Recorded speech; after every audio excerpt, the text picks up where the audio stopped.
Welcome back थ्रेसहोल्डिङमा अब फेरि हामी कुरा गरौँ ठीक छ। अहिलेसम्म हामीले के हेर्यौँ त भन्दा इमेज पोइन्ट डिटेक्ट गऱ्यौँ, लाइन डिटेक्ट गऱ्यौँ, एज डिटेक्ट गऱ्यौँ ठीक छ। अब रिजन चाहिँ हामीले त्यति युज गरेका छैनौँ इमेजबाट। अब हेरौँ है त कसरी हुन्छ।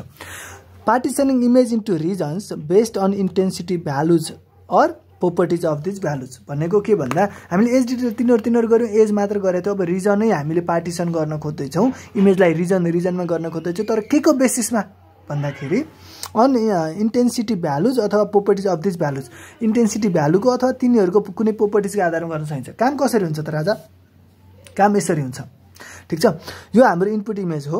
इनपुट इमेजमा हामीले के गर्छौँ त भन्दाखेरि कुनै एउटा के गर्छौँ त मार्क्स कुदाउँछौँ, कुनै एउटा मार्क्स कुदाउँछौँ ठीक छ। अब त्यो मार्क्स कुदाउँछौँ र यदि मार्क्स भन्दा नि अब यस्तो भनौँ इच पिक्सेलको लागि हामीले थ्रेसोल्ड भ्यालु हेर्छौँ ठीक छ। हामीसँग टी एउटा थ्रेसोल्ड भ्यालु छ है। अब थ्रेसोल्ड भ्यालु हेर्छौँ, थ्रेसोल्ड भ्यालुले कसरी काम गर्छ। थ्रेसोल्ड भ्यालु छ हामीसँग। अब यो थ्रेसोल्ड भ्यालु यदि यो पिक्सेलले थ्रेसोल्ड भ्यालु यो कन्डिसन सेटिस्फाई गर्छ भने यो वालामा हामीले 1 राख्छौँ, गर्दैन भने 0 राख्छौँ।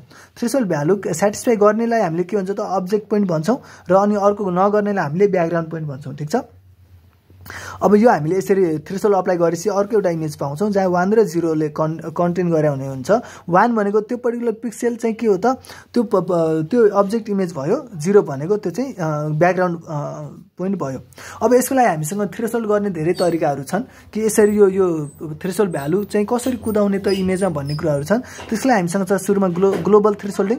हामीले मजाले हेर्नेवाला छौँ के हो त खासमा ग्लोबल थ्रेसोल्डिङ भनेको भन्दाखेरि यो पुरै इमेजको लागि कुनै एउटा मात्र टी भ्यालु कन्सिडर गर्ने र यससँग सबै पिक्सेलहरूलाई कम्पेयर गरेर यता आउटपुट लेख्ने ठीक छ। यसलाई भन्छ ग्लोबल थ्रेसोल्डिङ। भ्यारिएबल थ्रेसोल्डिङ भनेको के नामै काफी छ।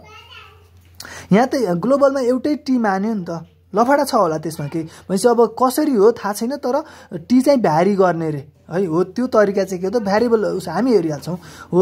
यसमा के छ त लोकल अथवा रिजनल छ जहाँ चाहिँ it depends on properties of neighbourhood र अर्को छ हामीसँग डाइनामिक अथवा एडेप्टिभ थ्रेसोल्डिङ जुन चाहिँ एक्जाममा नि सोधिसकेको छ धेरैचोटि। T depends on spatial coordinates जसमा चाहिँ के हुन्छ त टी डिपेन्ड्स अन स्पेसियल कोअर्डिनेटमा डिपेन्ड गर्छ। सो अर्को छ हामीसँग मल्टिपल थ्रेसोल्डिङ भन्नु चाहिँ कस्तो भन्दाखेरि कुनै सिंगल पोइन्ट युज नगरेर यसरी हामीले टी पोइन्ट मात्र युज नगरेर अब हामीले हिस्टोग्राम बनायौँ नि होइन, त्यो हिस्टोग्रामको बेसिसमा अब यहाँ काम हुन्छ। हिस्टोग्राम यहाँ युज हुन्छ।